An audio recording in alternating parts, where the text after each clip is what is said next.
Ada juga adik kakak balas ni dah. Nikah dengan anak tapi gila nuk kepada mak. Tu dia. Kisah cerita ni adik kakak telah berlakunya di kawasan Sulawesi Selatan hak negara Indonesia.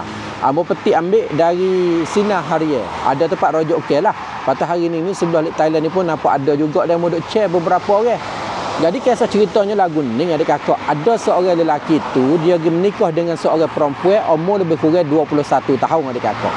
Maka duduklah dengan orang perempuan tu saat ni umur 21 tahun. Nikah pergi mari. Umur dengan isteri dia tu umur 21 tahun adik kakak. Maka di rumah dia tu adalah mak hak isteri dia tu. Mak isteri dia tu umur 39 tahun. Tu dia. Manakala lelaki saat ni tidak ada kenyataan kata umur berapa. Tu dia. Lepas tu adik kakak pada beberapa tahun yang telah lepas baru ni, ayah hak isteri dia tu telah meninggal dunia. Menyebabkan tok tua ataupun mak hak isteri dia saat ni duduk seorang diri, tak ada suami. Dan adik kakak natu jatah saat ni duduklah dengan isteri dia tu duduk lama kelama tiba-tibanya adik kakak pada tahun 2024, tahun yang telah lepas baru ni adik kakak, isteri hak orang lelaki saat ni yang umur 21 tahun saat ni gi tahu kata suami dia tu duduk ada hubungnya dengan mak dia. Mak dia umur 39 tahun. Lepas tu bukan sekadar ada hubungnya saja, bahkan mak dia saat ni adik kakak jadi perut besar mengandung adik kakak. Membuatkan isteri dia yang umur tu 21 saat ni Allah mengamuk nak marah lah. Tapi nak marah pun itu mak dia. Ni suami dia. Jadi kelai kabut bisnyak adik kakak dia. Sehingga lah kalinya kena panggil sedadu, panggil polis marikan masalah buku ni.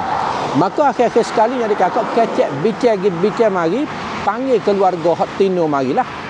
Tok tua dia tu. Tu dia panggil keluarga hak tino mari, mak hak tok tua dia mari bincang lagu mana. Mak hak tok tua dia royak kata lagu mana? Mak sebelah tino ni. Dia kata lagu ni mencerah cucuku. Lepas tu mungkin nikah dengan anakku semula. Maksud katanya mencerah dengan bini mu, lepas tu mungkin ambil bini mu nikah. Mak mungkin nikah dengan mak hak bini mu semula. Yang umur 36 tahun saat ni adik kakak.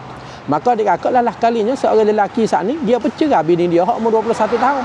Lepas tu dia nikah dengan mak bini dia tu saat ni adik kakak. Tak tahulah kata menikah lagu ni sah ke tak adik kakak, tapi mengikut mahkamah dia saat ni dia suruh buat lagu tu adik kakak. Maka lah kalinya adik kakak suami hak wanita umur 21 tahun saat ni dia bercerai lah dengan isteri dia umur 21 saat ni. Dia nikah dengan mak dia. Nikah tak berapa hari, tak berapa bulan sekali adik kakak dia tiba-tibanya mak dia saat ni pun boleh anak. Lah ni jadi boleh anak dah lah, beranak dah adik kakak dia dah. Lepas tu katanya adik kakak lepas pada tu masyarakat Indonesia sendiri ni pun pakat duk berkacak gagal jugalah kata guano kau lagu ning ni demo ning ni. Cerai dengan anak dia menikah dengan mak. Boleh ke lagu hukum? Boleh ke lagu mana? Mengikut hukum mak ni. Tapi setahu-tahu amor adik kakak tok tua walaupun kita cerai dengan natu dengan anak dia dah sekalipun adik kakak, tok tua tu tetap jadi seperti mak kita, nak nikah tak boleh. Tapi kes ni adik kakak dia cerai dengan anak, dia nikah dengan tok tua dia nikah dengan mak bekas isteri dia adik kakak. Lepas tu lah kalinya katanya di antara dua-dua orang saat ni, di antara bini dia hak umur 21 tahun, bini hak awam, lepas tu dengan tok tua dia tu klik baik molek dah. Jadi baik molek adik kakak dia. Jadi dia klik kabut jugalah dia mula kata, boleh ke lagu mana balas ni? Dah, cerai dengan anak, dia nikah dengan tok tua. Hak setahu-tahu mak kata tak boleh adik kakak kau lagu mana dah. Tak suka-suka kata nak adik nak jadi buku, nak berlaku juga kes macam ni adik kakak dia dah. Lagu mana adik kakak berpendapat? Cuba tunjuk pendapat mari di dalam ruang komen kita di bawah. Akhir sekali nak royak kepada adik kakak dia kalau adik kakak nak potong spek mata, nak pesak mata dengan alat bercanggih molek, boleh kita pergi di klinik saya Tasik Rorok di hadapan Hospital Tasik Rorok Jalan. Di sini ni adik kakak dia pesak mata free. Batu spek mata pun harga mulai 890 kop. Kalau kita nak beli harga tinggi daripada tu panda, hak Jiho brand terkenal panda di kedai klinik saya Tasik Rorok di hadapan Hospital Tasik Rorok Jalan, berikan dia molek adik kakak. Maklumat lebih lanjut segera kita berhubung mengikut nombor telefon di bawah ni selalu.